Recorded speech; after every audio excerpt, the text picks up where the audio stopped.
entire life and never believed fate would give her a second chance. When a widow with 2 children bought an abandoned casino for only $170, she thought she had simply found a cheap place to live. But the very next morning, what she discovered inside changed everything. Subscribe to the channel and make sure to comment where you're watching this video from.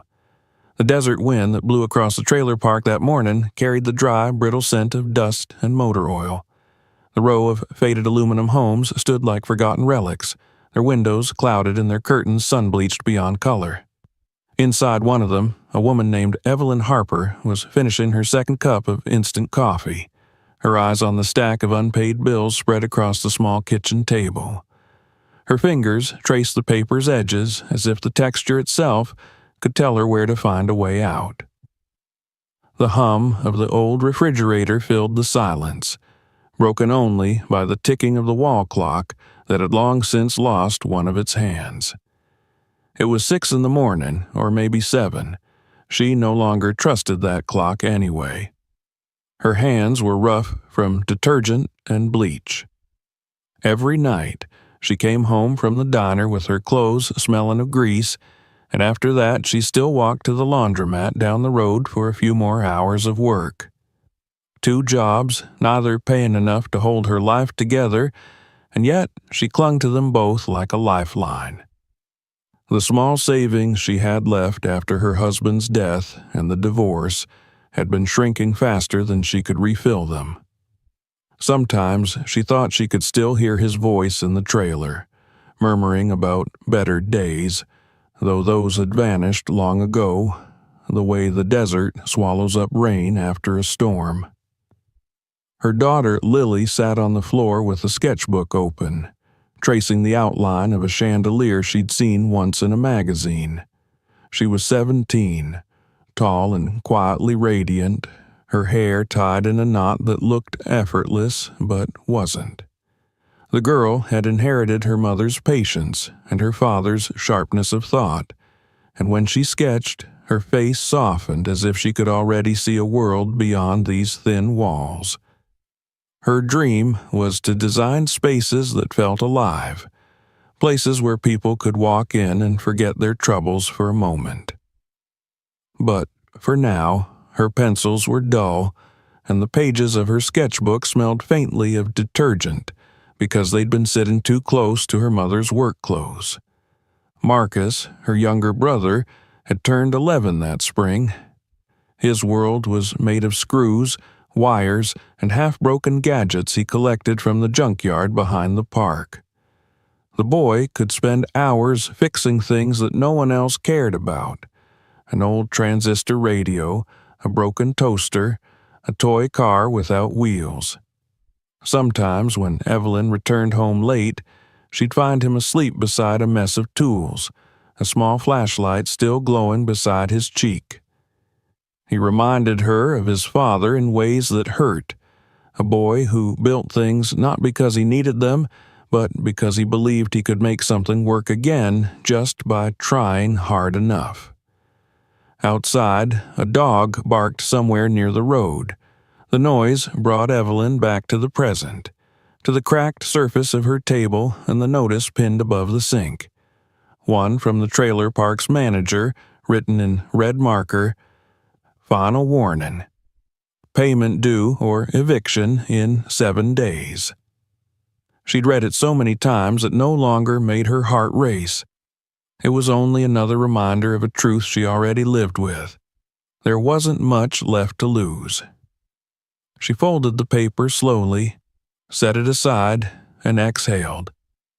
Her car, an aging Ford pickup that coughed each time it started, sat outside like a tired horse waiting for one last run. The gas gauge hadn't touched half a tank in weeks. She had spent the previous night listing small items for sale online: an old sewing machine, a spare coffee maker, a few pieces of jewelry that had belonged to her mother. The offers that came in were laughable, but even the smallest amount could stretch a few more meals, a few more nights of electricity. Yet, beneath the exhaustion and the math of survival, Something in Evelyn refused to go still. She had not yet learned how to give up completely. Every night, when the children were asleep, she would sit at her narrow kitchen table with her laptop, scrolling through pages of auctions and estate listings. Most of them were absurd. Mansions beyond imagination, acres of farmland she would never see. But the ritual gave her comfort. It was like peering into lives where the world hadn't fallen apart. That night, as the clock crept past midnight, she found the listing that would change everything. It was buried deep in a government surplus website under a category called Abandoned Properties, Final Sale. The title was short and strange, written in the dry language of official records: Abandoned Casino, Golden Mirage, Property Seized, Unclaimed, Public Auction, Starting Bid $170. At first, she laughed softly. A casino? For less than $200? It had to be an error, but curiosity made her click. The description was brief, almost careless. Structure located off Route 14, formerly known as the Golden Mirage, built circa 1952. Closed after fire damage in 1979. Current condition, hazardous. Buyer assumes all liability. Below it, a single photo, grainy, almost sepia-toned, showed a towering facade, Art Deco in design, with a faded sign that read, "Where luck lives forever." She stared at the screen longer than she meant to. There was something about the building, even in its ruin, that held a whisper of dignity. It was the kind of place she could imagine her husband once talking about, back when he'd dream aloud of running a small business, a repair shop, a garage, anything that could belong to them. Her fingers hovered over the mouse, her pulse beating slower than usual. $170. A risk small enough to be ridiculous and yet large enough to feel like a dare from the universe. She checked the terms again. Transfer immediate upon payment. No back taxes, no current liens. The words might as well have been a lifeline. The next morning, she took the bus into town to speak with a free legal advisor at a local community center. The woman behind the desk wore thick glasses and smelled faintly of lemon polish. When Evelyn showed her the printout, the woman frowned, adjusted her glasses, and said that such properties were sometimes legitimate, old structures forfeited to the state when no heir could claim them. "You'd be responsible for whatever you find inside," she added. "But legally, yes, it's possible." Possible. That was all Evelyn needed to hear. She walked back through the dust with the paper clutched in her hand. The idea grew in her mind during every step. For years, she had been reacting, patching, surviving, waiting. This was the first thing that felt like a decision she could own. The word casino no longer meant gambling or glamour. It meant walls and space and the chance to build something that belonged to her children. That night, she took out the small box she kept under her bed. Inside lay what was left of her savings, rolled neatly into rubber-banded bundles. Her husband's old wedding band lay on top, dull with age. She set it aside, counted the money twice, and then, with a deep breath, sent the payment. The confirmation email arrived a few minutes later. Transaction approved, transfer pending, property, Golden Mirage. The next few days moved like a dream. Lily's skepticism faded when she saw the picture. "We could make it into something beautiful," she said softly, tracing the outline of the broken sign with her finger. Marcus, though too young to understand real estate, was thrilled at the idea of fixing a whole building. For the first time in months, the trailer was filled with conversation that wasn't about bills or repairs. They packed what they could: blankets, canned food, Marcus's toolbox, Lily's sketchbook, Evelyn's few dresses and work uniforms. The rest they left behind. When Evelyn looked around the small home for the last time, she didn't feel sadness, only the kind of calm that comes when one chapter truly ends. She unplugged the lamp, wiped the counter, and locked the door. The early morning air was cold as they loaded the pickup.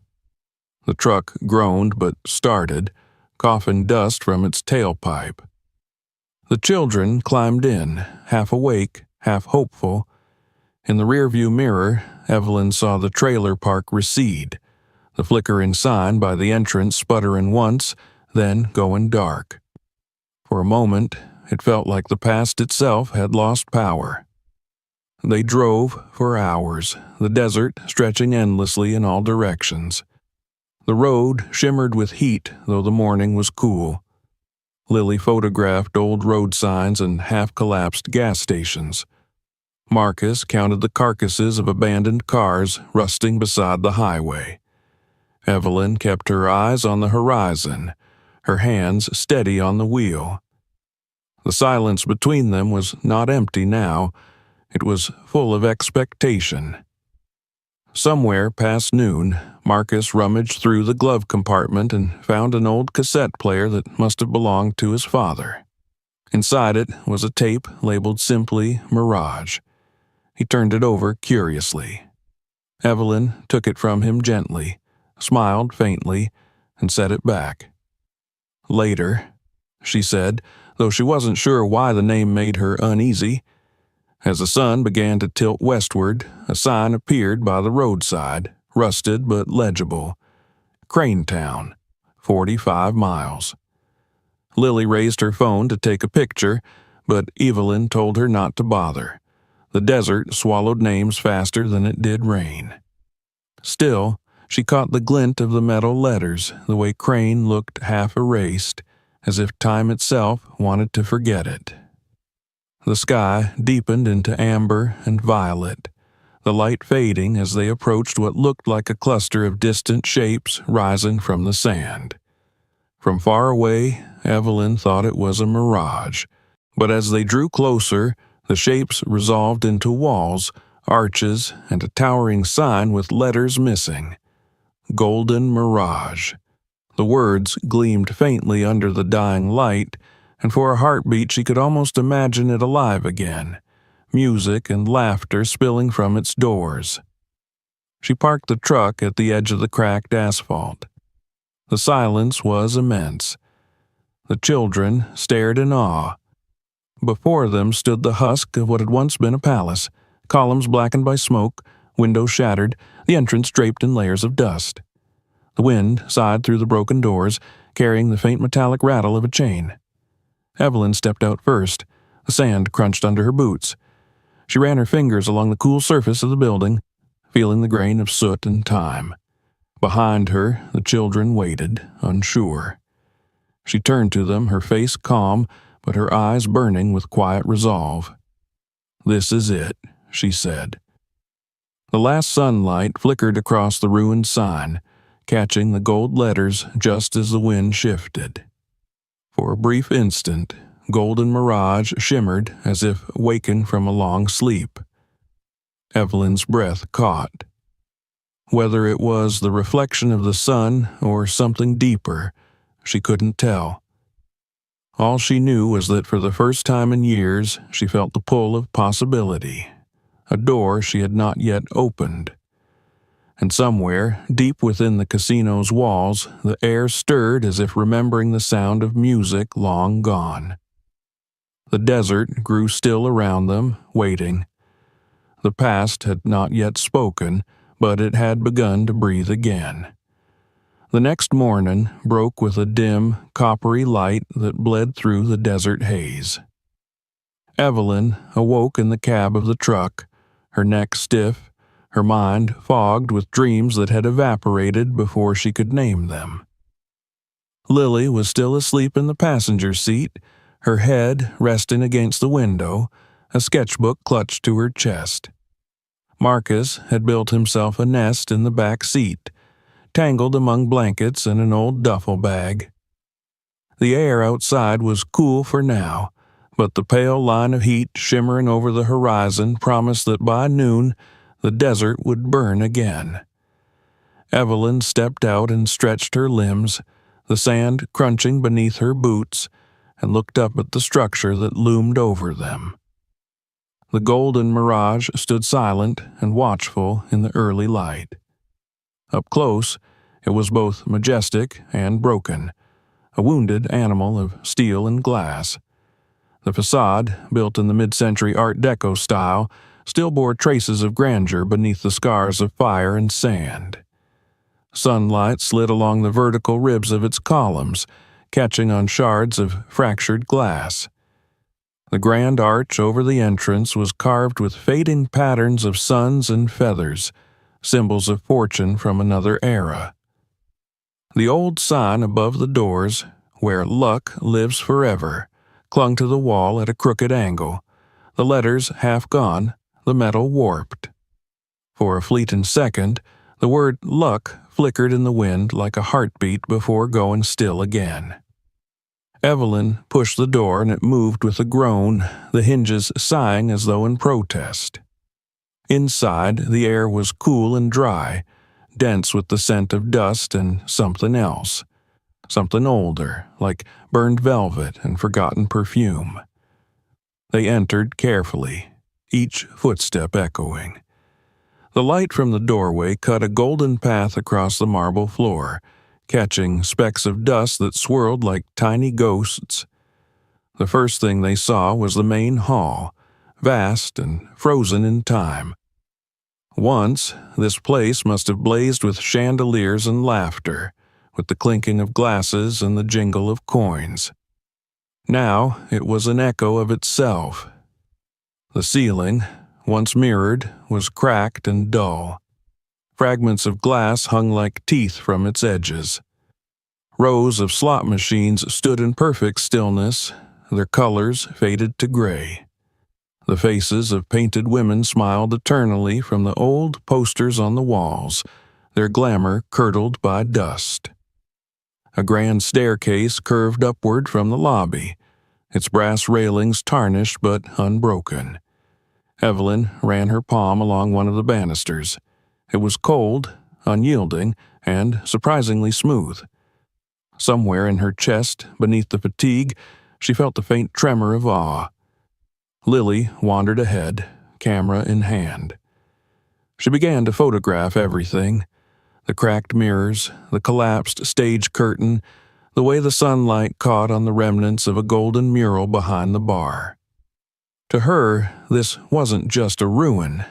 It was a story, a memory she could rebuild. She crouched near an old chair, tracing her fingers over the faded upholstery, and murmured to herself that the patterns could be restored. For a moment, Evelyn saw in her daughter's eyes the same fierce light she had once seen in her husband's when he talked about fixing cars, the same defiant belief that broken things could still be made whole. Marcus had already vanished deeper into the hall, drawn by the silent army of slot machines. Evelyn called his name, but his voice came back from the distance, full of wonder. He was crouching near one of the machines, brushing dust from its side. The boy had found a casino token, still gleaming faintly under decades of grime. On one side, the inscription read "Golden Mirage, 1979, and on the other, a sunburst symbol with the letter G. He slipped it into his pocket like a secret treasure. Evelyn followed him, her boots leaving shallow prints in the dust. She tried to imagine the last night this place had been alive, the tables full, the band playing, the laughter, the sharp scent of liquor and smoke. She could almost hear it if she let herself listen long enough, the echo of a trumpet from the far end of the ballroom, the murmur of bets placed and fortunes lost. But there was something else, too, under the surface of memory, a faint hum that made her uneasy. The silence in this building was not empty. It was holding its breath. They reached the far end of the hall, where two wide doors led to what had once been the manager's office. The nameplate had long since fallen off, leaving only a pair of rusty screws. The door itself resisted at first, swollen by years of neglect, then gave way with a deep crack. The room inside was smaller than Evelyn expected, the ceiling lower, the windows shattered. A large mahogany desk stood in the center, half collapsed under its own weight. Behind it, the wall bore a long scorch mark that stretched up to the ceiling like a black vein. The smell of old fire was stronger here. On the far side of the room sat a safe, massive and square, built into the floor. The paint on its surface had bubbled and peeled, revealing the raw steel beneath. Evelyn knelt beside it, brushing away the dust. There was no handle, no visible keyhole, only a circular dial fused solid by rust. The air around it was strangely cold, and when she laid her hand on the metal, she felt a faint vibration, as if the building itself was breathing through it. "Mom, what is it?" Lily asked from the doorway, her voice cautious. Evelyn straightened, frowning slightly. "A safe," she said. "Locked for decades, probably. Maybe just full of ashes now." Yet she didn't move away. Something about it unsettled her. The blackened mark on the wall, the half-melted brass lamp beside it, the cracked glass in the windows. It all seemed to circle back to this one point, as though the fire had started right here. They explored the rest of the floor in silence. The walls bore layers of old wallpaper, curling at the edges, faded from gold to gray. In one of the smaller rooms, Lily found a stack of playing cards melted together into a single block, the edges fused like stone. Marcus found a small metal plaque with the engraved words "Private Lounge," authorized personnel only. The letters gleamed faintly, even in the dark. Evelyn pocketed it without thinking. When the sun began to sink behind the hills, the air inside grew colder. They decided to spend the night in the truck again, not yet ready to sleep inside the building. But something about the silence of the desert made the casino's walls seem alive even from a distance. Evelyn sat awake long after the children had fallen asleep, watching the outline of the building under the moonlight. At first, she thought she imagined it, the soft glow that pulsed behind one of the upper windows. It was weak, almost like a reflection. Then it flickered again, bright enough to be seen clearly. One of the signs above the entrance, the one with the word Mirage, had come to life for a few seconds, burning with a faint golden hue. Evelyn stared, her hand frozen on the steering wheel. There was no power connected to the building. She had checked the fuse box earlier that day. Yet, there it was, an echo of light, glowing as if it had never gone out.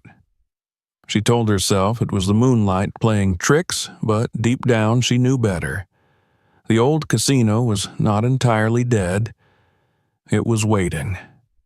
The next morning, she drove into town to buy supplies: flashlights, gloves, bottled water, and a few tools. The local hardware store clerk, an elderly man with sun-spotted skin, raised his eyebrows when she mentioned the Golden Mirage. "That place?" he said slowly. "You mean it's open again?" She explained that she'd purchased it through the state auction. He gave a short, nervous laugh and told her that most folks around there avoided it. "Used to be the pride of the valley," he said, his voice dropping. "Fire took it down fast. Some said it was cursed even before that. Never found the owner, did they? Name was Crane, or Crane, something like that." Evelyn didn't answer. She paid, thanked him, and left. When she returned, the building looked the same as she had left it, silent and still under the noon sun. But as she stepped inside, she felt a shift in the air, a subtle difference, like walking into a room someone had just left. The dust on the floor near the grand staircase bore fresh footprints that weren't theirs. She crouched, studying them. They led toward the manager's office, then vanished. She glanced up, her heart pounding, but saw nothing except sunlight spilling through the cracks in the ceiling. Lily was upstairs, photographing the ballroom balcony. Marcus was in the lobby, tapping the sides of the slot machines to see which ones still clicked. Evelyn called for them to stay close, though she didn't explain why. By afternoon, they had opened several of the smaller rooms, clearing debris and broken furniture. Lily dusted off a cracked mirror and propped it against the wall. For a brief moment, it reflected the lobby in a way that made the space look whole again, as though time had folded backward. Marcus uncovered a small service corridor behind the main bar, where boxes of melted liquor bottles still stood. The boy pointed out that the fuse box was ancient but surprisingly intact. Evelyn decided they would try to restore a small section of the building, perhaps just one room, to make it livable while they worked. It was too early to plan more than that. The casino was enormous, its halls leading off like veins through darkness. Yet she couldn't shake the sense that they were being watched, not by people, but by the place itself. That night, after the children had fallen asleep again in the truck, Evelyn returned to the lobby alone. She moved quietly, her flashlight beam cutting through the dark. The beam passed over the staircase, the rows of machines, the silent piano in the corner. Everything was motionless. And then, just as she reached the manager's office, the flashlight dimmed. She tapped it once, twice, and it flickered back to life, just in time for her to see, in the glass of the broken window, a reflection that didn't belong to her. For the briefest moment, she saw a figure standing in the hallway, a man in a suit, his face indistinct, turned toward her as though watching. The image vanished when she spun around. The corridor was empty. The only sound was the wind pressing softly against the walls. Evelyn's breath came shallow, her heart hammering. She stepped closer to the window, scanning the shadows, but there was nothing. Only her own reflection, pale and wide-eyed. She forced herself to breathe, to steady her hands. This was no haunting, she told herself. It was exhaustion, imagination, tricks of light. Still, as she turned off the flashlight and stood in the darkness for a moment longer, she thought she heard it again, the faint, rhythmic chime of coins fallen into a metal tray. The next morning, when Lily showed her the photos she had taken, one of them made Evelyn pause. It was a shot of the grand lobby taken the day before, the light cutting across the floor. In the far corner, behind the row of slot machines, a blur of motion, too tall to be a reflection, too defined to be dust. A shadow in the shape of a man, standing as though he had never left. Evelyn said nothing to the children. She only told them to keep close as they worked. The golden mirage was waking up, and whatever slept inside its walls was beginning to remember them. The desert morning came slow and heavy, as if the sun itself hesitated to rise over the ruins of the golden mirage.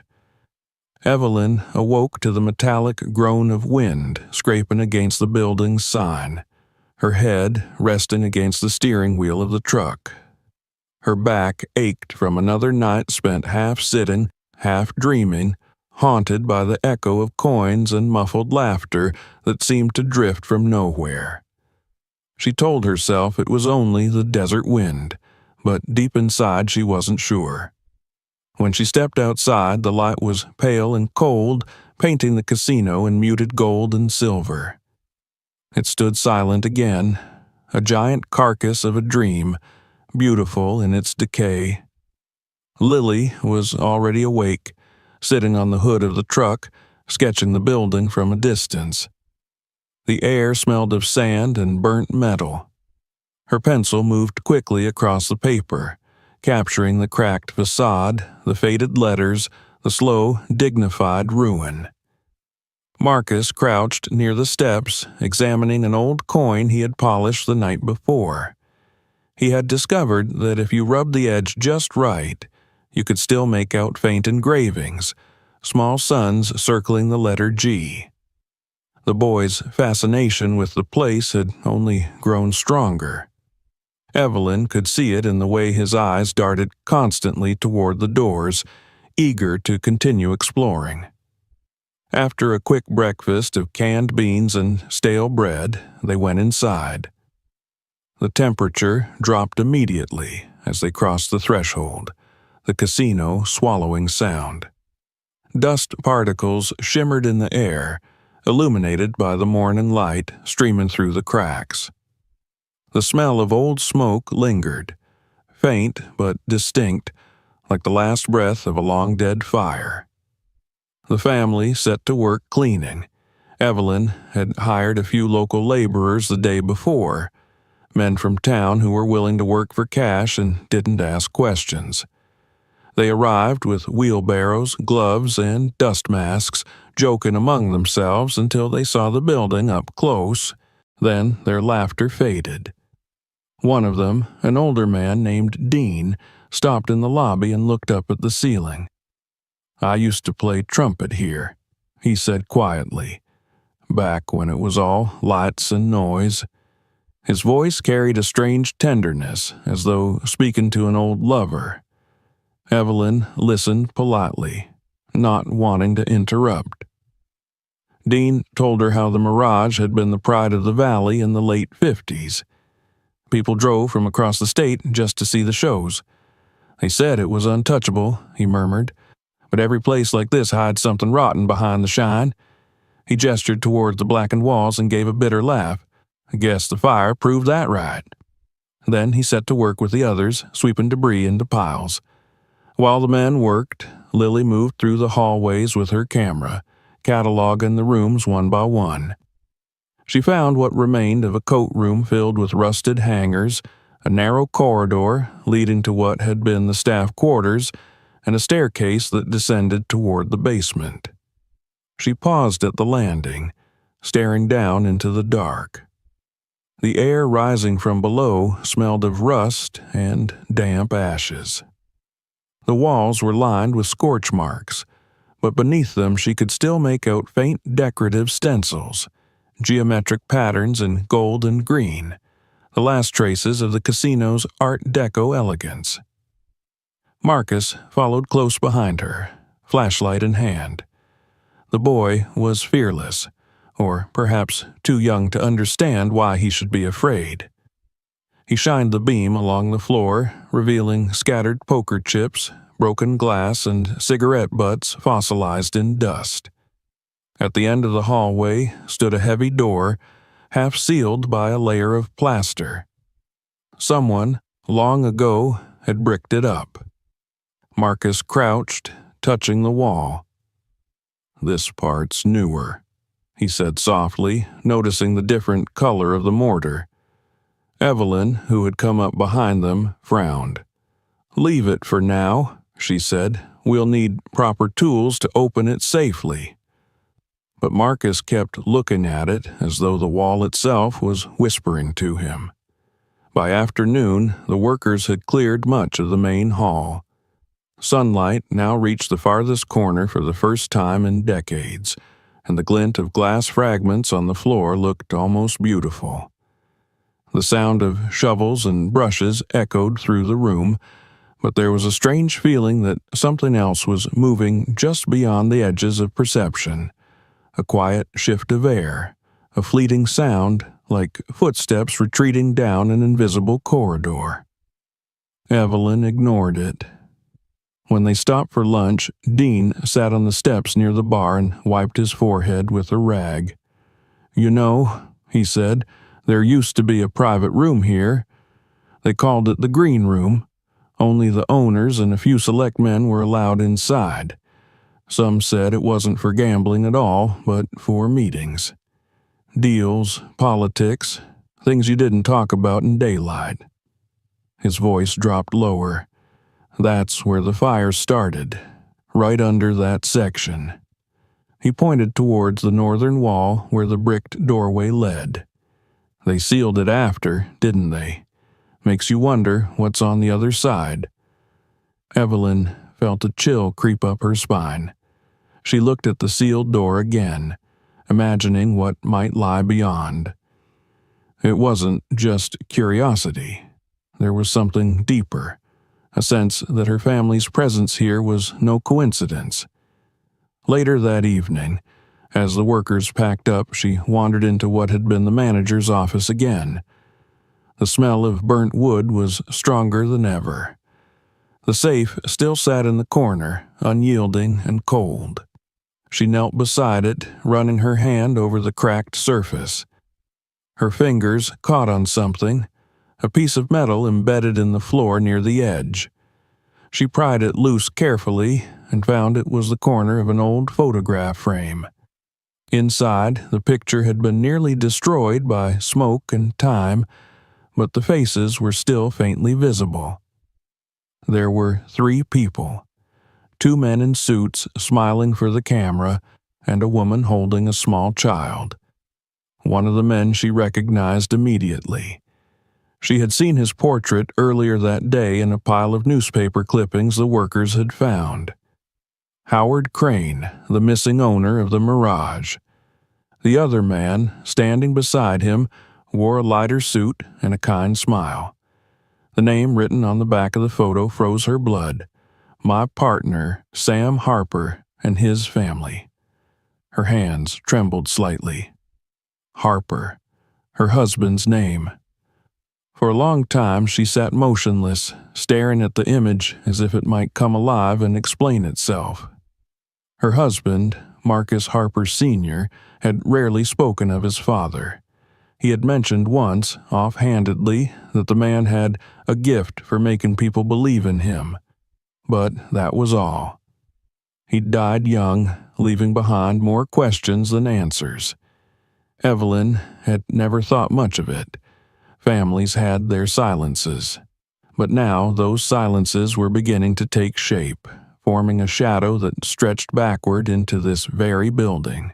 She slipped the photograph into her pocket and said nothing to the children. Not yet. They were too young to carry that kind of weight. But as she stepped out of the office, she felt a strange pressure in her chest, as if the building itself was waiting for her to understand something. That night, the sky burned crimson over the desert. The workers had gone, and the family sat outside by a small fire near the truck. The casino loomed behind them, half lit by the dying sun. Lily showed her mother the photographs she had taken inside. The images were haunting. The vast empty hall, the peeling wallpaper, the grand staircase swallowed by darkness. Yet, one picture stood out. It showed the lower hallway leading towards the sealed door. In the photo, a faint glow seemed to seep through the cracks in the plaster. It must be the light from my flash, Lily said, though she sounded uncertain. Evelyn nodded, unwilling to voice her thoughts. After the children went to sleep, Evelyn stayed awake, sitting by the fire. The desert was quiet except for the wind whispering through the wires of the old sign. She took the photograph from her pocket again and studied it under the flickering flame. The man beside Howard Crane looked so familiar now. Something in his eyes, the tilt of his head, the way his hand rested protectively on the child's shoulder. It was her husband's face, younger but unmistakable. The fire crackled, sending a wave of sparks into the dark. Evelyn thought of her husband's final days, how he'd become withdrawn, how he'd mentioned needing to set something right. At the time, she'd believed it was grief talking, the aftermath of losing his job, the weight of debts. But what if he had meant something else entirely? What if the past he'd been trying to bury had led straight here, to this casino? She rose and looked toward the building, its windows dark as eyes. Somewhere inside those walls was the truth, sealed away just like that room behind the plaster. The golden mirage was more than a ruin. It was a ledger of sins and secrets, and her family's name was written in it.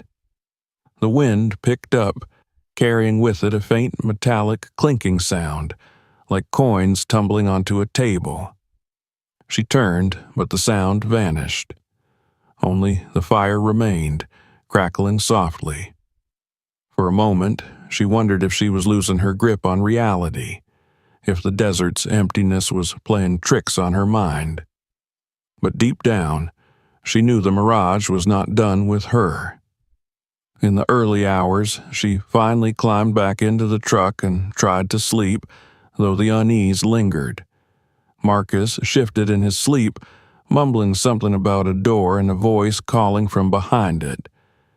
Evelyn stared at him, her heart thudding. He couldn't have known. She hadn't told him. By the time dawn came, the fire had gone out, leaving only a circle of gray ash. The first light of morning spilled over the casino's facade, casting long shadows that stretched across the sand. The letters on the sign caught the sun again. Golden Mirage. But now, for just a second, Evelyn thought she saw new words flicker beneath the rusted surface. She blinked, and they were gone. When she looked back toward the sealed door inside the building, still dark and waiting, she knew that what lay behind it would change everything. Her husband's silence, her family's curse, the strange coincidences that had led her here. They were all threads of the same story. And the mirage, in its patient, eerie way, was guiding her toward it. The air felt different that morning, charged, restless. Somewhere within the casino's bones, something was stirring, and Evelyn Harper could feel its pulse aligning with her own. She didn't yet know what the past demanded of her, but she understood one thing clearly. The mirage hadn't chosen her by accident. By the time the sun rose again over the endless plains, Evelyn Harper had already made up her mind. She was no longer a visitor or a wanderer among ruins. She was an investigator, an heir to something she didn't yet understand, but could feel growing like a pulse beneath her feet. The photograph she had found the night before burned in her pocket, its presence as heavy as a confession. She had stared at it until dawn, memorizing every smudge and faded contour of her husband's father, Sam Harper, standing beside Howard Crane. The revelation had not frightened her, but it had anchored her. Her husband had been part of this place. His blood, and by extension her children's, was bound to the golden mirage. When she entered the casino that morning, she felt as though the building knew her decision. The air was denser, the echoes clearer. Her footsteps on the marble tiles reverberated down the empty corridors like an invitation. Dust motes swirled around her in shafts of light, and for the first time she thought she could smell something other than age and smoke, something faintly metallic, as if the ground itself had begun to exhale.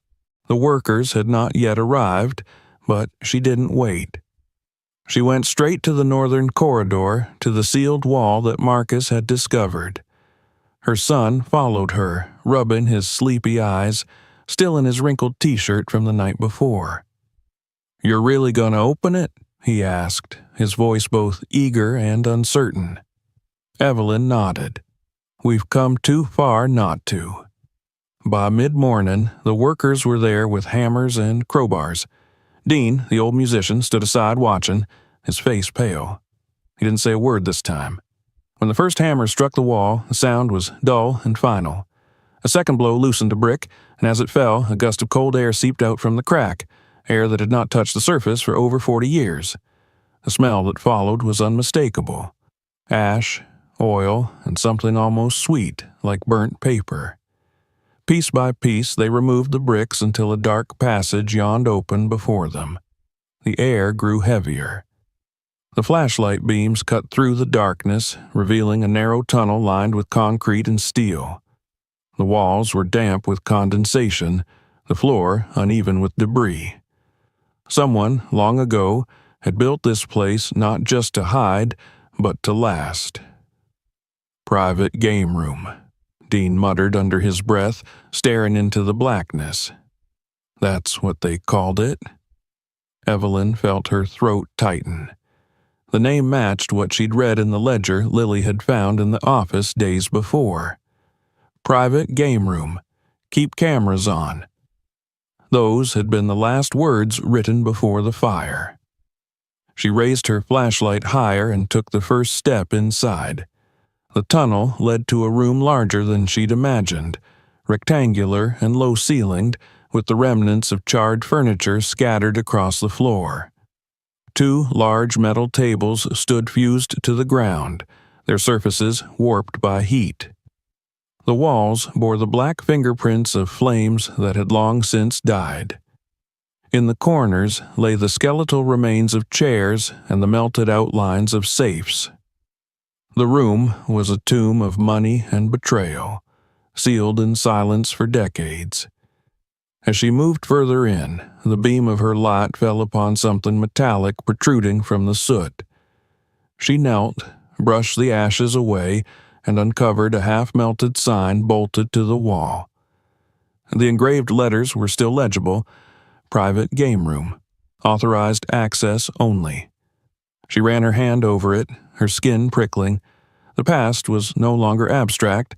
It was here, tangible, real enough to touch. On the far wall, a large metal cabinet stood, its doors half open, blackened by fire. Inside it were rows of folders, their edges crisped and crumbling but still intact enough to hold meaning.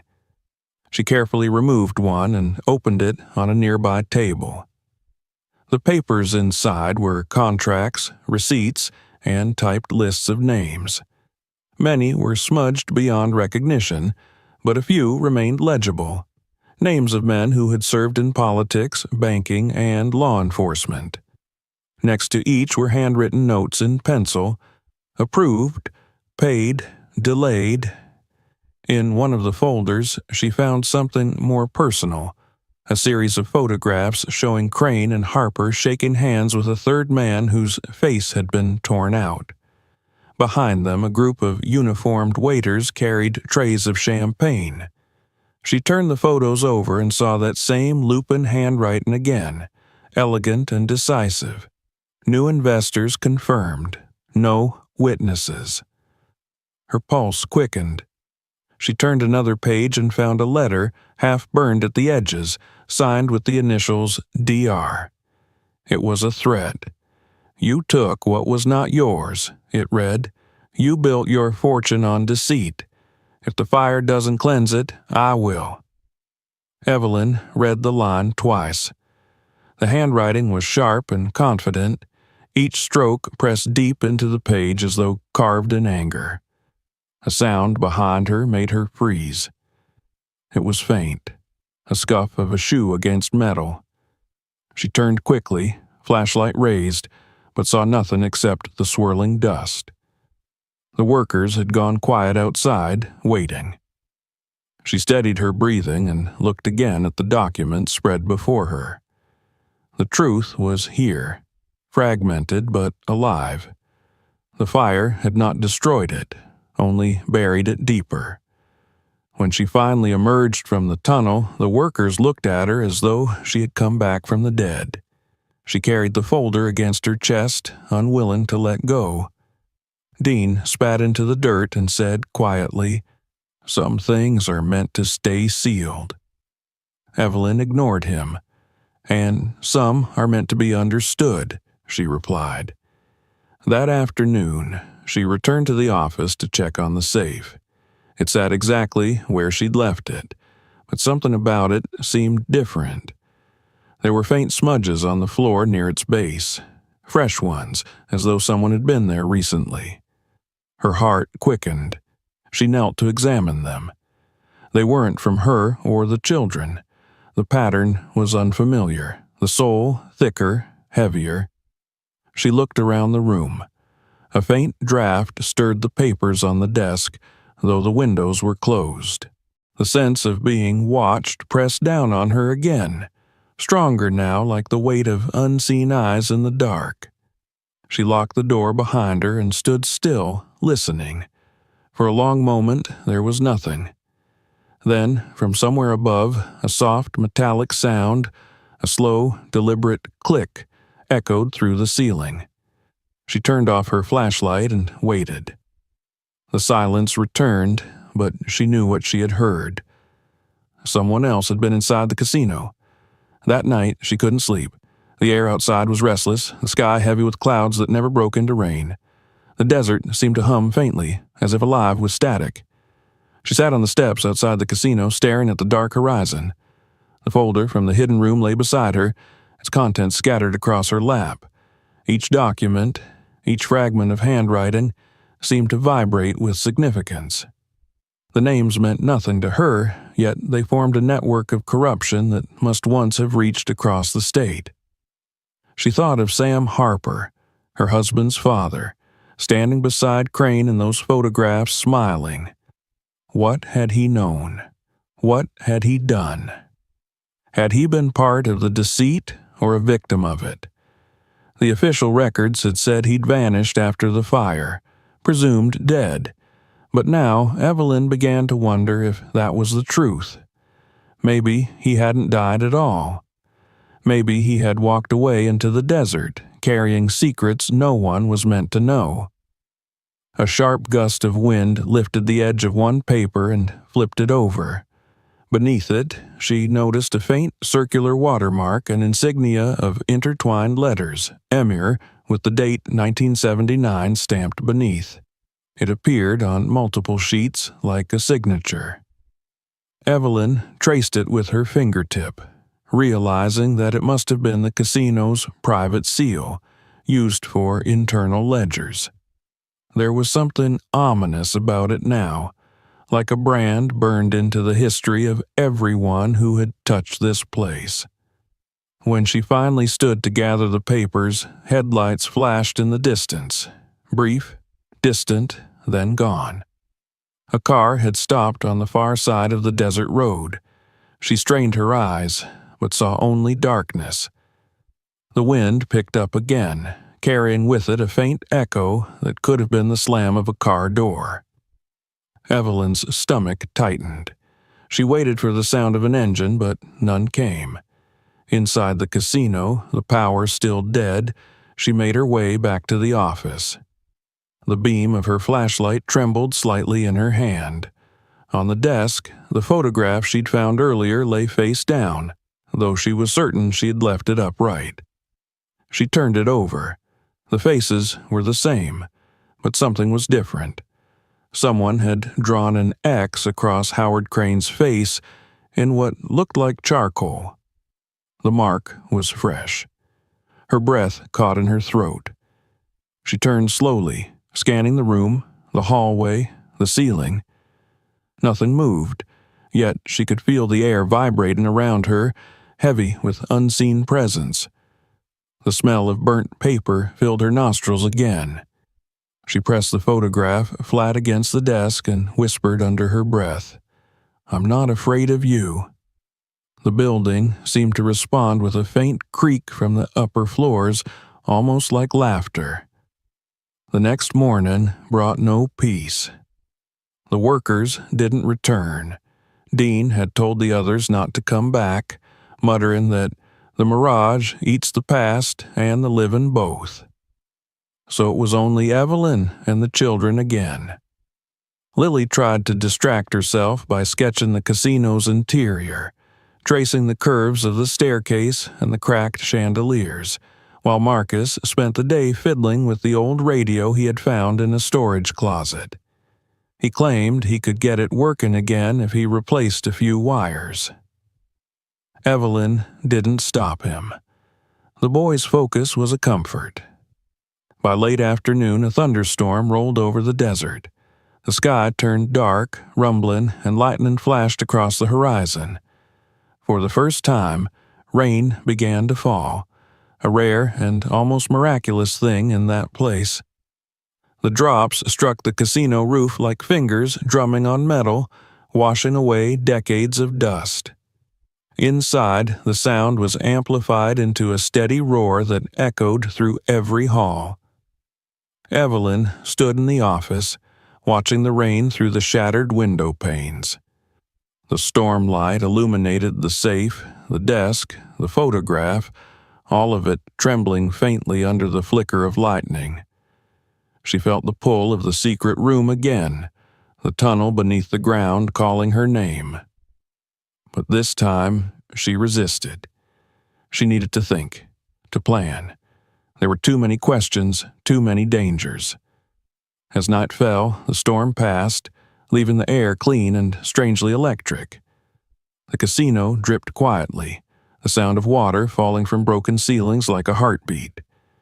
Evelyn lit a candle and sat down at the desk with the folder of documents. She read every page carefully, piecing together what she could.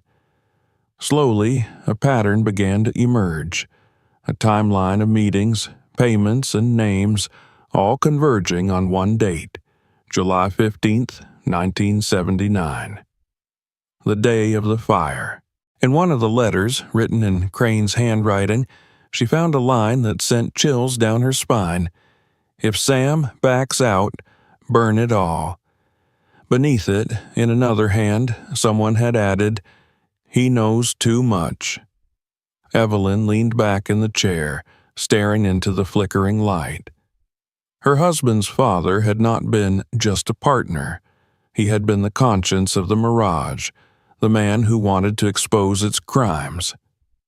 The fire hadn't been an accident, it had been a purge, and now, 40 years later, she had reopened the wound. Somewhere, deep in the building, something shifted, a faint metallic clang, followed by the creak of a door swinging open. Evelyn rose slowly, the candle trembling in her grip. She stepped into the hallway, listening. The sound came from below near the tunnel entrance. She moved closer, her pulse steady despite the fear.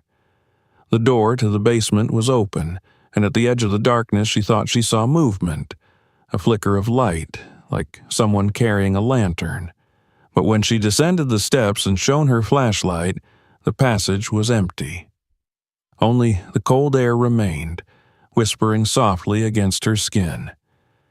The Mirage had its own way of answering questions. It didn't speak in words. It showed her what she was willing to see, and hid the rest. And Evelyn, though shaken, felt a strange clarity settle over her. She was no longer just trying to survive. She was part of this story now, and the truth, whatever it was buried not just beneath the ground, but inside her own bloodline. She turned off the flashlight and stood in the dark for a long time, listening to the slow drip of rainwater from the ceiling.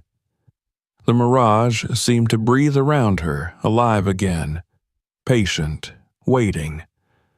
The storm outside had passed, but inside its walls, another was only beginning. The next day dawned without warmth.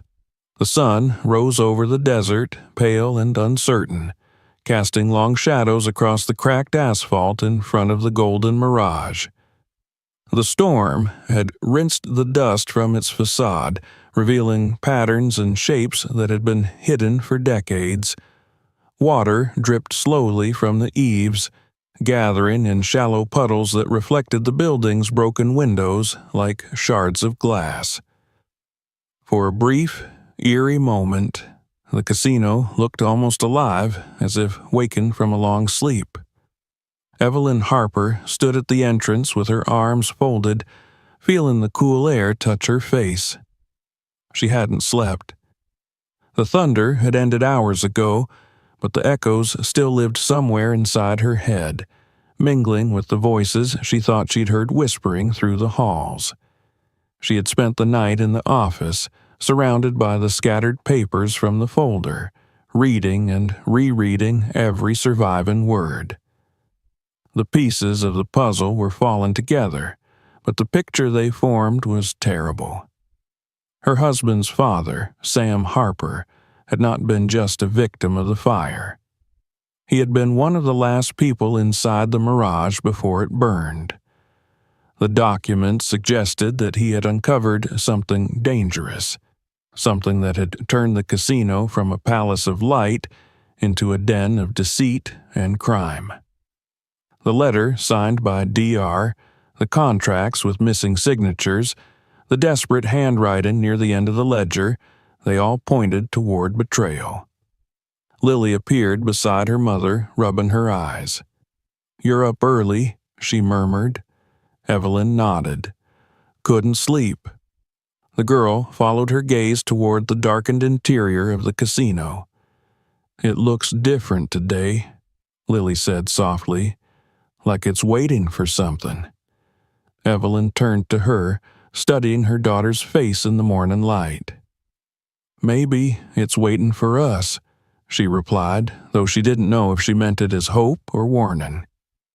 Inside, the air had changed. The smell of damp ash and rust was heavier, but beneath it lingered something faintly electric, like the air before lightning strikes. The casino no longer felt deserted. It felt aware. Even the silence had texture now, a low hum that seemed to follow their movements. Marcus was already awake, crouched beside the old radio he had been repairing. He had connected it to a car battery and was fiddling with the wires. "I think I can get it to play," he said proudly. "It's almost working." Evelyn smiled faintly, trying not to show her unease. "Just be careful," she said, though her voice came out weaker than intended. By mid-morning, she left the children upstairs and drove into town.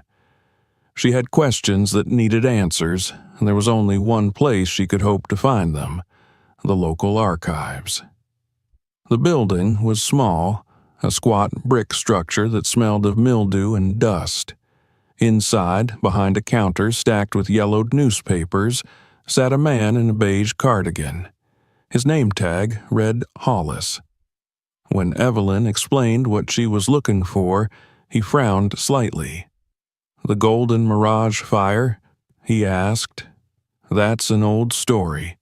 Most of the files were lost when the city switched systems years ago, but there might still be something in the microfilm records." He led her to a dimly lit room at the back where a humming machine sat beside a stack of reels.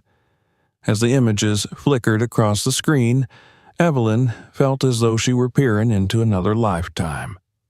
Headlines blurred past until she found the one she was searching for: Inferno at the Golden Mirage. 3 dead, 2 missing. The date read July 15th, 1979. She leaned closer. The article mentioned Howard Crane, the casino's owner, who had disappeared that night, and his business partner, Sam Harper, also presumed dead. There were conflicting eyewitness accounts. Some claimed they saw Crane leaving the building minutes before the fire started. Others insisted both men were trapped inside when the roof collapsed. The coroner's report, preserved in brittle photocopy, listed 3 unidentified bodies recovered from the basement level.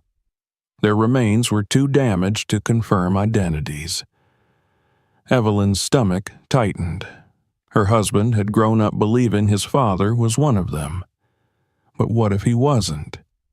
What if he had survived the fire and vanished intentionally? The more she read, the more certain she became that nothing about that night had been accidental. The final clipping stopped her cold. It was a photo, grainy and faint, taken weeks before the fire. It showed Crane and Harper standing in front of the casino, shaking hands with a man Evelyn didn't recognize. The caption read, "Howard Crane and Sam Harper announce expansion of the Mirage property."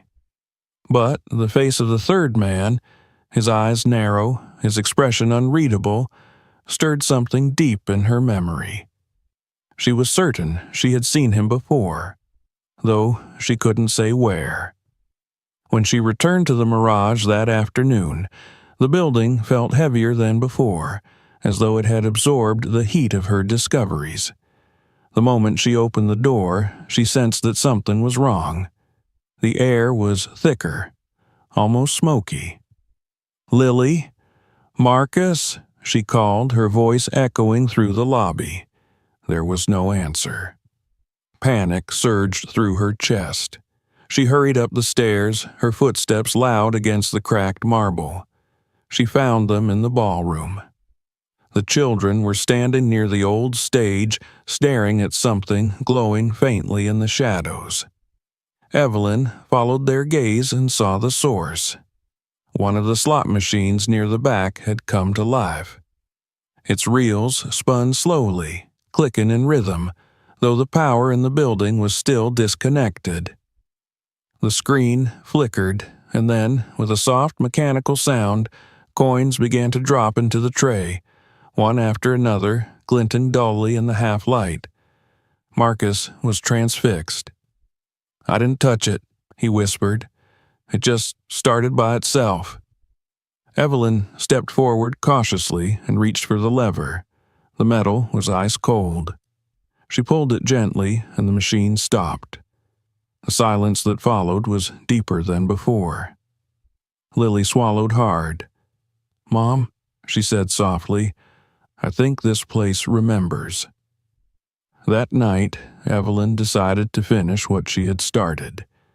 The answers were buried somewhere within these walls, and she couldn't stop until she found them. She waited until the children had fallen asleep, then returned to the office. The flashlight beam cut across the room, catching the edge of the safe. She had avoided it for days, afraid of what she might find inside, but now she was ready. The combination dial was fused by rust, but the hinges looked weak. She grabbed the crowbar she'd brought from the truck and wedged it beneath the edge. The sound of metal groaning filled the room. She pushed harder until something inside snapped with a loud crack.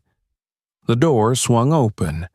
Inside was a stack of charred envelopes, a few pieces of jewelry melted into lumps, and a small metal box engraved with the initials AR. She lifted it carefully and set it on the desk. The lock was broken, but the lid resisted for a moment before giving way. Inside were bundles of old bills, brittle and yellowed with age, and beneath them a folded piece of paper. She unfolded it slowly. It was a map, a rough sketch of the casino's basement, drawn in pencil with a line leading to an area labeled Sub-Level Private Access. At the bottom, in faint handwriting, were the words, "In case of emergency." Evelyn traced the line with her finger. It led to a space that didn't exist on the current floor plan.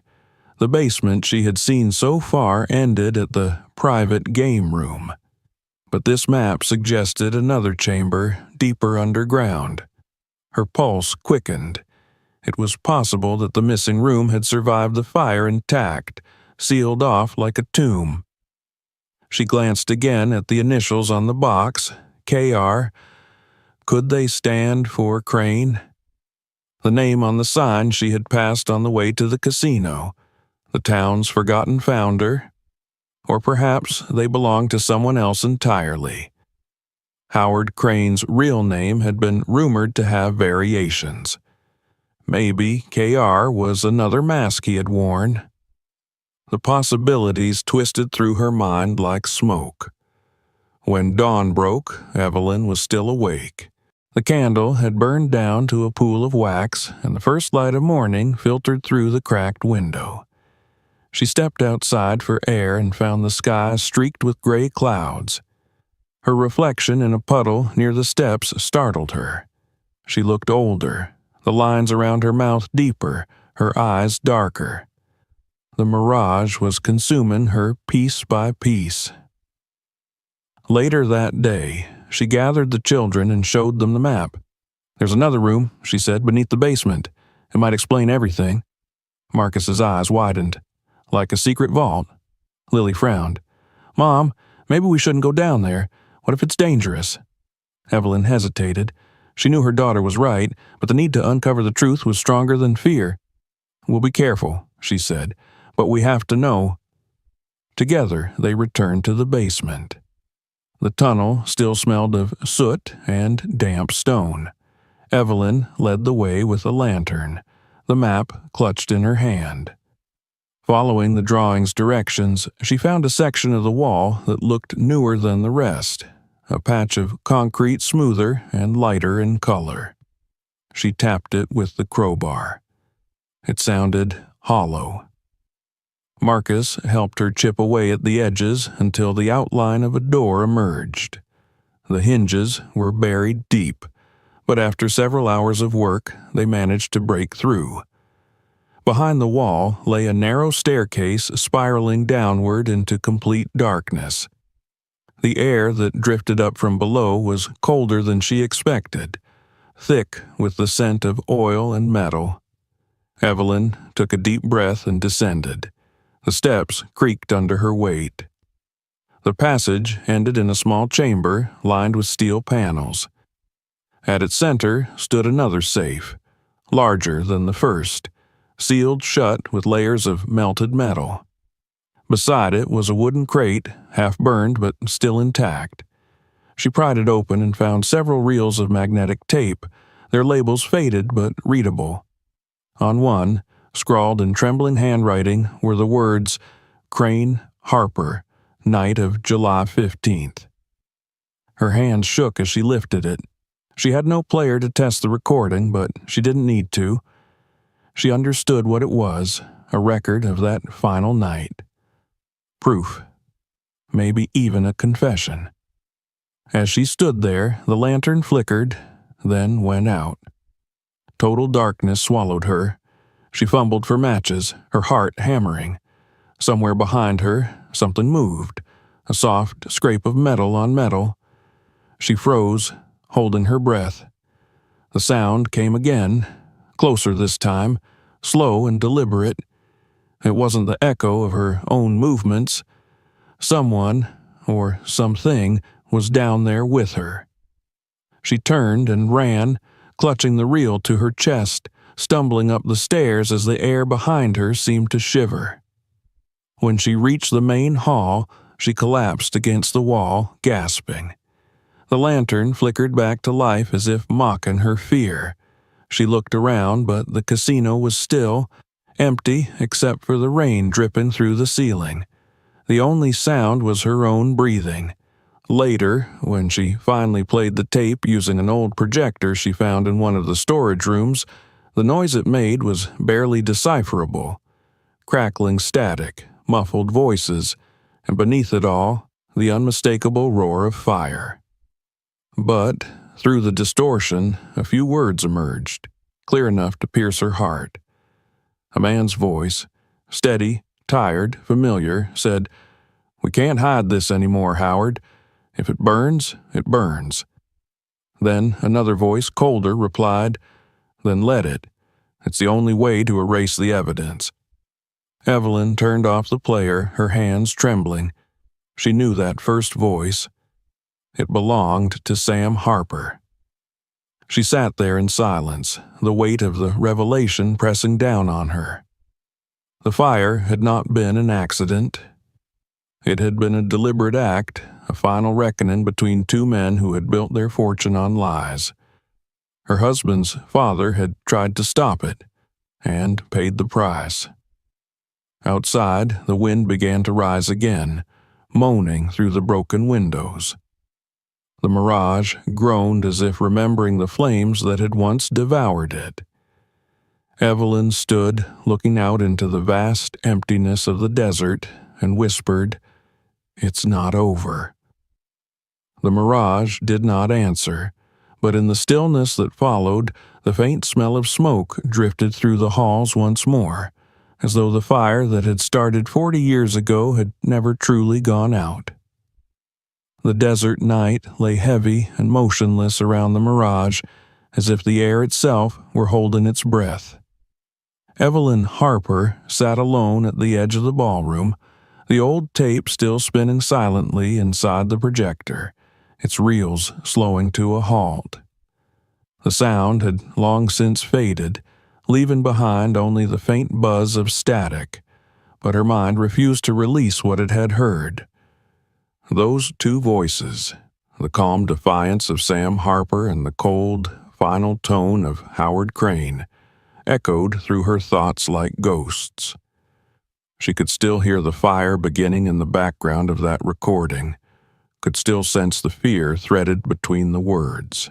Sam had tried to save the truth, and Crane had tried to erase it. In the end, both had been consumed. She sat in the dark long after the machine stopped, her hands trembling slightly as she pressed them together. Somewhere, deep in her chest, was a quiet, rising certainty that the mirage was not finished revealing itself. Every secret she had uncovered seemed to lead to another, each deeper and more tangled than the last.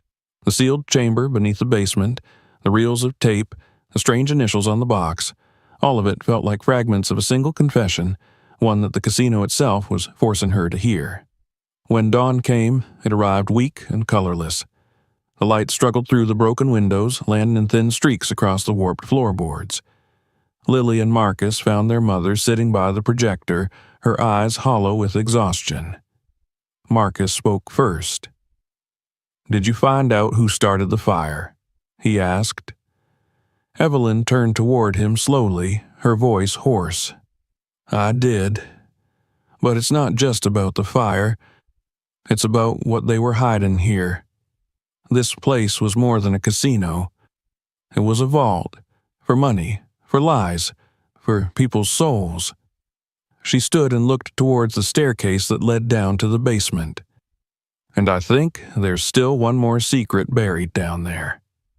The map she had found in the safe the night before lay spread out on the desk, its lines now familiar to her. Every hallway, every stairwell she had already explored was marked in smudged pencil, but one area remained blank, a space drawn without detail, as if whoever made it had hesitated to name what it contained. "Sublevel, private access," the words read. The final trace of handwriting below it seemed almost like a warning, in case of emergency. By noon, the heat had returned, pressing against the walls of the building like a weight. The children helped her gather what they needed: lanterns, a crowbar, ropes, and a spare battery for the flashlight. Marcus was eager, his small hands restless with anticipation, but Lily hesitated at the top of the basement stairs. "Mom, what if there's something dangerous down there?" Evelyn paused, meeting her daughter's gaze. "There is," she said quietly, "but pretending it isn't won't make it go away." The descent into the basement felt longer than before. The air grew cooler with each step, thick with moisture and the faint metallic scent of rust. The walls seemed to close in around them, their concrete surfaces slick with condensation. When they reached the bottom, Evelyn lit one of the lanterns and held it high. The flame threw trembling shadows against the walls, revealing the familiar outline of the private game room, and beyond it, the new door they had uncovered the day before. The doorway gaped open now, leading to the hidden stairway that spiraled deeper into the ground. She went first, the children following close behind. The steps were narrow and uneven, worn smooth by time. Every sound, their breathing, the scrape of shoes against metal, echoed like a whisper. The air grew colder still, almost unbearable. When they reached the bottom, Evelyn felt as though they had stepped into another world. The chamber was unlike any part of the casino they had seen. The walls were lined with steel panels that gleamed faintly under the light. Wires ran across the ceiling like veins.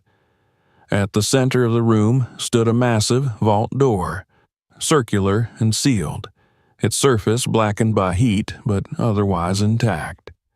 Beside it sat a rusted control panel and a desk covered in soot. Scattered across the floor were the remnants of papers, twisted metal, and something that looked like melted plastic. Marcus approached the control panel, his curiosity overpowering his fear. "It's still connected to something," he said, tracing the wires with his fingers. Evelyn touched the vault's surface. It was cold, colder than the air around it, as though the steel itself rejected the warmth of the world above. She felt the same vibration she had once felt from the smaller safe in the office, a low hum, almost imperceptible, like a heartbeat. Lily, meanwhile, was examining the desk. She brushed away the layer of soot and found a stack of folders, their covers burned but their contents still legible. The first was filled with accounting sheets, the second with lists of names, and the third with typed memoranda marked confidential. She opened one and began to read aloud. Meeting notes. April 1979. Subject, expansion of storage facilities. Approval granted by HC and SH secondary compartment to be restricted access. Entry code known only to Crane and Harper. She stopped, her voice trembling slightly. "Mom, this room, this vault, it was theirs."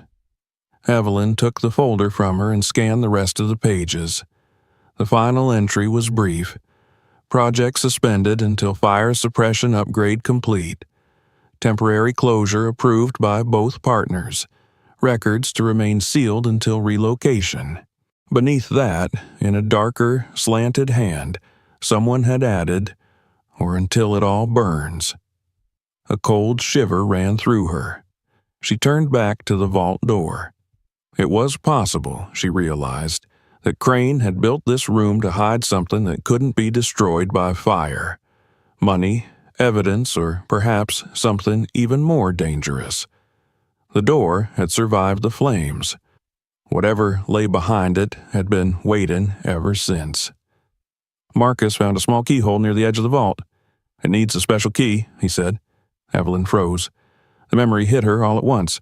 A small brass key she had found days ago, the one engraved with the letters KR. She pulled it from her pocket, its metal glinting faintly in the lantern light. It fit perfectly into the slot. "Mom, wait," Lily said, stepping forward. But Evelyn was already turning the key. There was a deep, echoing click, followed by a slow metallic groan as the door began to shift. Dust and cold air spilled out in a single breath, heavy with the smell of oil and decay. The hinges protested, then gave way entirely, revealing the darkness within. The lantern's light caught on something metallic inside, a wall of safety deposit boxes, each marked with initials.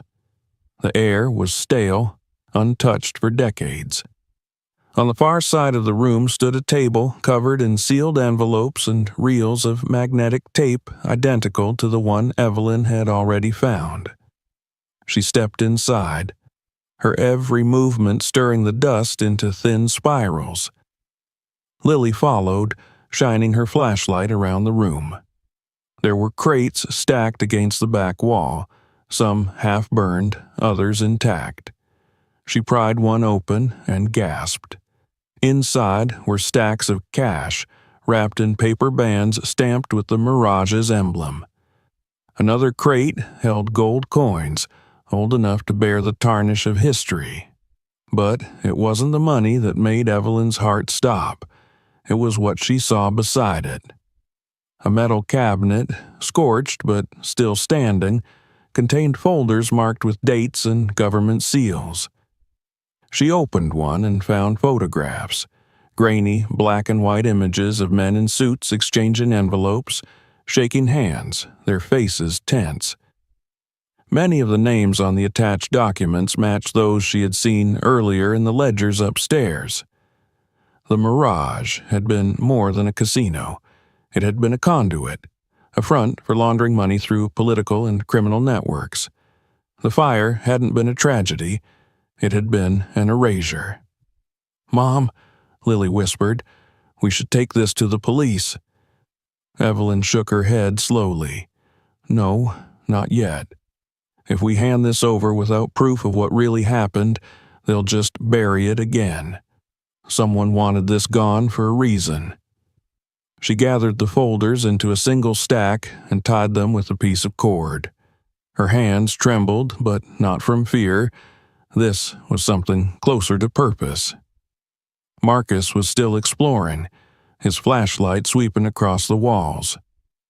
"There's something else here," he said suddenly. In the corner, half hidden behind a collapsed section of the ceiling, was a smaller safe, old, unmarked, its lock melted shut. Evelyn approached it, feeling that same strange hum beneath her feet. She could almost sense the weight of what lay inside, as if the air around it vibrated with memory. She picked up a piece of metal from the floor and began prying at the lock. The sound echoed like thunder in the confined space. When it finally cracked open, she drew in her breath sharply. Inside, wrapped in layers of burned cloth, lay a collection of personal effects: a wristwatch, a lighter engraved with the initials SH, and a small photograph protected by glass. She lifted it gently. It was the same image she had found before, the one of Crane, Harper, and the unnamed woman with the child. But this copy was clearer. The woman's face was visible now, and Evelyn recognized her instantly. It was her husband's mother. The child she held was her husband. The realization struck her like a physical blow. The vault wasn't just a place of business. It had been a part of their lives, their family's foundation and destruction both. Sam Harper hadn't simply died here. He had been trying to protect them, to preserve the truth that Crane had tried to burn away. The thought filled her with a deep, burning grief that felt heavier than anger. She knelt beside the safe, clutching the photograph to her chest. The silence in the room thickened. Then, from somewhere behind her, a faint noise, a single footstep broke through. She turned, her heart leaping. In the doorway stood a shadow, tall and still, its outline softened by the lantern's light. For a moment, she couldn't breathe. Then the figure stepped forward, and she saw that it was no ghost but Dean, the old worker who had once warned her to leave. "I told you not to open it," he said, his voice trembling with a strange mix of awe and fear. "You shouldn't have come this far."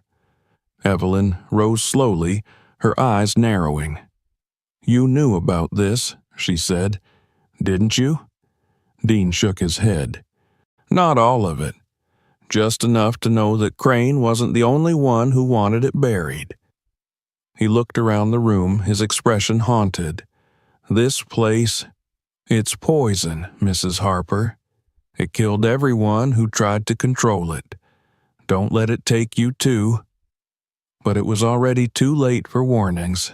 Evelyn could feel it, the inexorable pull of truth, the way the mirage seemed to draw its chosen few into its depths. She turned back to the vault, her voice calm and steady. "I'm not here to own it," she said. "I'm here to end it." They carried the folders and the photograph back upstairs. The air seemed lighter now, as though the building itself had exhaled. In the lobby, the fading sunlight poured through the windows, washing the walls in gold. For the first time since she had arrived, the mirage didn't feel haunted. It felt emptied, released. That night, as the children slept in the truck outside, Evelyn sat alone on the steps, the desert stretching endlessly before her. The photograph rested in her lap, the faces frozen in time. The past had revealed its secrets, and though they were terrible, they had also brought clarity. The fire that had once destroyed everything had failed to burn away the truth. It had only hidden it, waiting for someone brave or desperate enough to dig it out. The stars shimmered faintly overhead, and the wind moved softly through the broken sign, carrying with it the faintest trace of melody, like music from a forgotten era. Evelyn listened until it faded. She knew what she had to do next. The Mirage's story was not over, but it no longer belonged to the shadows. Tomorrow she would bring it into the light. When the first light of morning touched the horizon, the desert glowed with a soft, muted gold that reminded Evelyn Harper of the faded letters still clinging to the casino's facade. The wind had quieted, the endless moan of sand and air replaced by a stillness that felt almost sacred. The night before had been long, too long, but when she stepped outside the next morning, she felt lighter, as if the mirage itself had finally unclenched its hold on her. The sun spread across the building, bathing its walls in color, and for the first time since she had bought it, the casino looked less like a ruin and more like a promise. Inside, the silence was no longer oppressive. It carried a strange peace, a sense that something old and restless had been laid to rest. The vault had given up its secrets. The evidence she had uncovered, the tapes, the photographs, the ledgers, all of it sat neatly packed inside a battered suitcase near her feet. It was proof not only of corruption and greed, but of courage too, the courage of a man who had tried to expose the truth even when it cost him everything. Sam Harper's voice still echoed in her memory, defiant and weary, telling Crane that some things couldn't be hidden forever.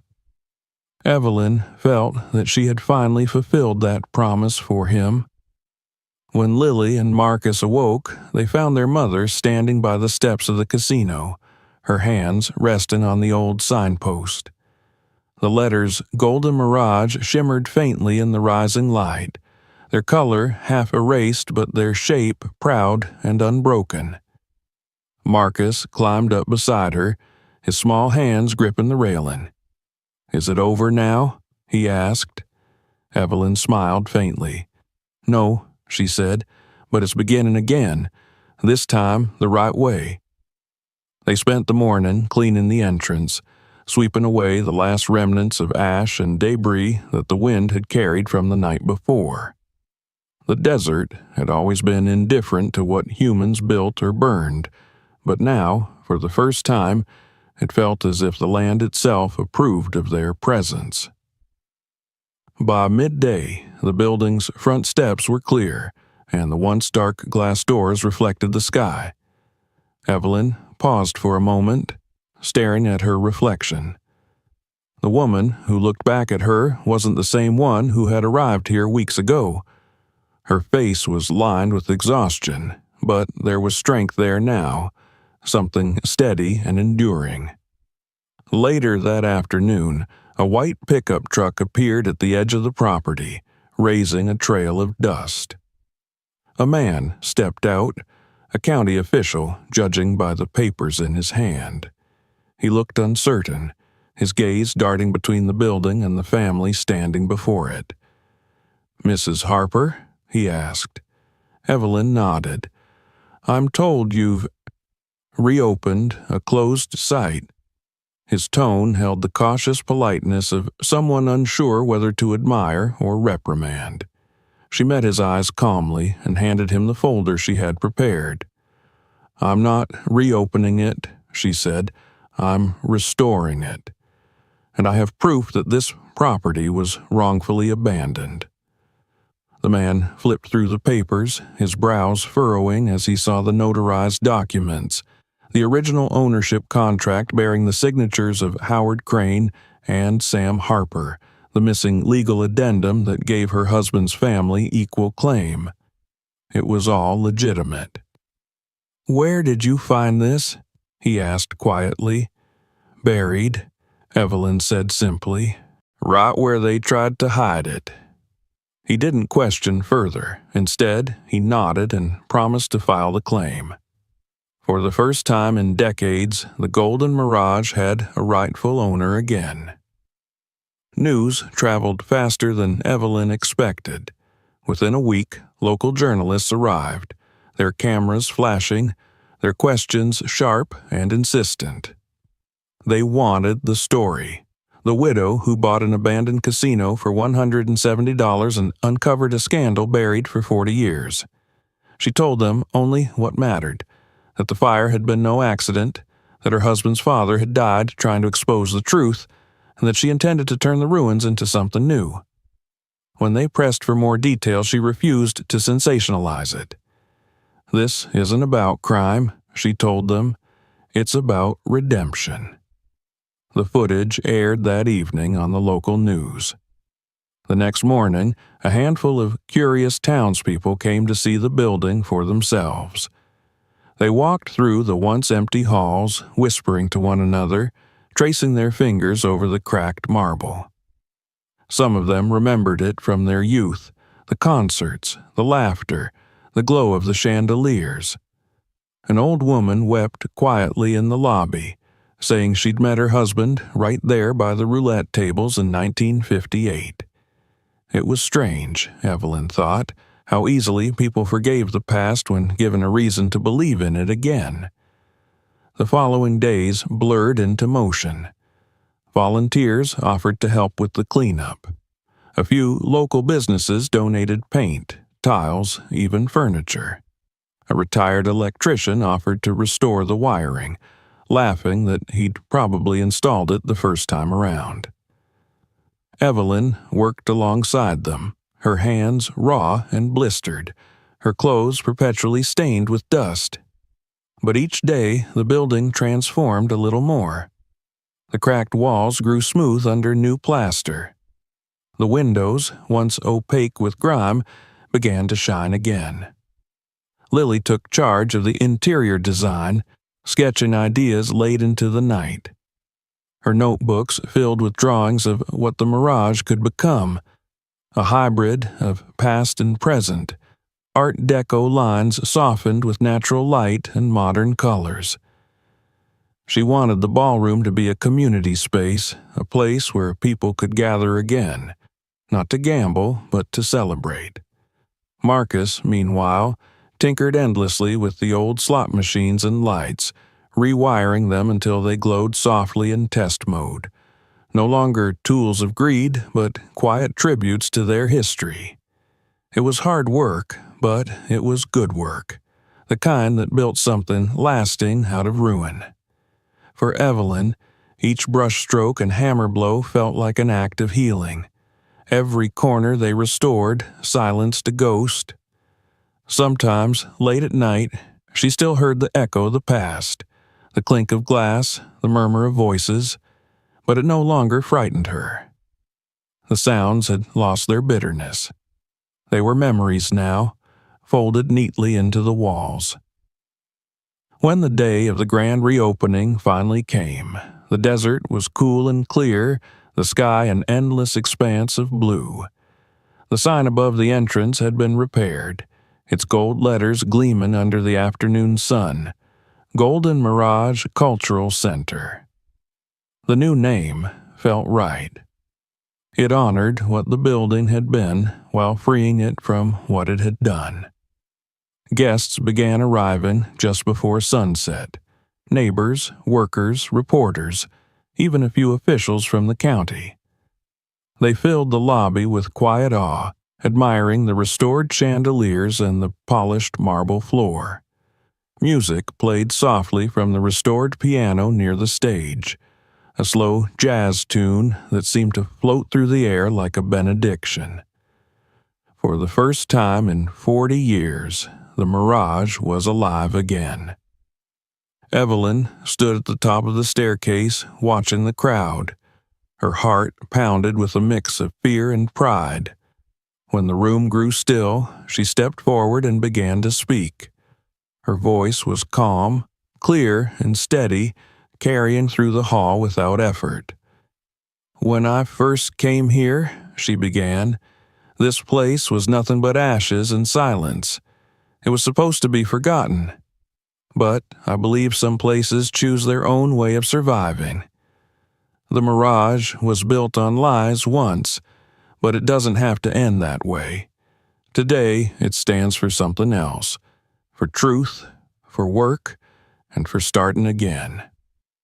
The room was silent except for the soft hum of the lights.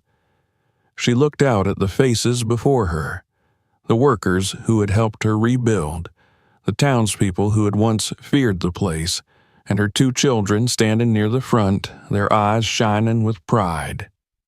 "This building isn't just mine," she said finally. "It belongs to everyone who believes that what's broken can still be mended." Applause filled the room, loud and genuine. Lily took her mother's hand, and Marcus hugged her waist. For a moment, Evelyn let herself breathe, really breathe, feeling the weight of everything she had endured finally lift. As night fell, the sign outside came alive with light. The golden letters burned softly against the dark, steady and unblinking. From the highway, travelers could see it gleaming on the horizon like a beacon. Some might think it was only a building, another attempt to revive what time had taken. But to Evelyn Harper and her children, it was proof that even the most cursed places could be reborn. Later, when the guests had gone and the last notes of music faded into quiet, Evelyn stood alone in the lobby. The lights dimmed one by one until only the soft glow of the chandeliers remained. She looked around, tracing the lines of the architecture, the restored murals, the faint shimmer of polished brass. The mirage no longer whispered to her as it once had. Its voice had settled into something like peace. She walked towards the main doors and stepped outside. The desert stretched before her, endless and silver under the starlight. A warm breeze brushed her face. For the first time since she had come to this place, she felt no fear of what lay beneath its floors, no dread of the shadows that had once ruled it. The secrets had been unearthed, the truth spoken aloud, and the building had given back its silence. In the distance, she could hear Marcus laughing softly with Lily, the 2 of them talking about their plans for the future, the exhibits they would open, the events they would host. Their voices carried across the open space, bright and full of hope. Evelyn smiled. The sound of their laughter was the truest restoration of all. Before she turned to go back inside, she looked up one last time at the sign above the doors. The words "Golden Mirage" shone steadily against the dark, as though lit from within. It no longer stood for illusion or greed. It stood for endurance, for renewal, for the quiet strength of those who refused to give up. As the wind moved softly through the empty parking lot and the stars gathered over the desert, the mirage seemed to breathe once more, not as a ghost of its former self, but as something entirely new. And Evelyn Harper, standing there in the doorway with the scent of desert rain still clinging faintly to the air, knew that the fire, which had once destroyed everything, had finally burned itself clean. The past was ash, but from its remnants, something living had begun again. If you were captivated by this story, make sure you don't miss what's coming next. Subscribe to the channel right now and turn on notifications. There are more unbelievable true-style mysteries waiting for you. Watch our next videos to uncover more hidden secrets, lost treasures, and shocking discoveries that the world almost forgot. And don't keep it to yourself. Share this video with friends and family so they can experience the twist everyone's talking about. Stay tuned.